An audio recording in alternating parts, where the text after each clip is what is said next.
বাংলাদেশ ক্রিকেটের পোস্টার বয় সাকিব আল হাসান একটি broadcast TV শোতে ক্রিকেটের চিন্তা ভাবনা নিয়ে কথা বলেছেন এবং রাজনৈতিক চিন্তা ভাবনা নিয়ে কথা বলেছেন।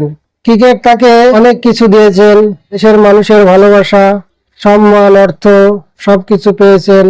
তাই তিনি দেশের মাটিতেই দেশের ভালোবাসার মানুষের সামনে কোনো এক পূর্ণাঙ্গ সিরিজের মাধ্যমে ক্রিকেটীয় ক্যারিয়ার শেষ করতে চাই এই আশাবাদ ব্যক্ত করেছেন এবং রাজনীতির মাধ্যমে তার এলাকা মাগুরার মানুষের উন্নয়নের জন্য কাজ করবেন। তাই সাকিব আল হাসান যেন দেশে এসে ক্রিকেটীয় ক্যারিয়ার যেন শেষ করতে পারে সেই আশাই ব্যক্ত করেছেন সাকিব আল হাসান। তো বন্ধু, তোমাদের মনে কি বলে? সাকিব আল হাসান দেশে এসে তার ক্রিকেট ক্যারিয়ার পূর্ণাঙ্গ সিরিজ দিয়ে শেষ করতে পারবে কিনা কমেন্ট বক্সে জানাও। আর আমার ভিডিওটি যদি তোমাদের ভালো লাগে বন্ধু, চ্যানেলটি সাবস্ক্রাইব করবে, ফেসবুক টিকটক হলে ফলো দিবে। তোমরা সবাই ভালো থাকো বন্ধু। আসসালামু আলাইকুম।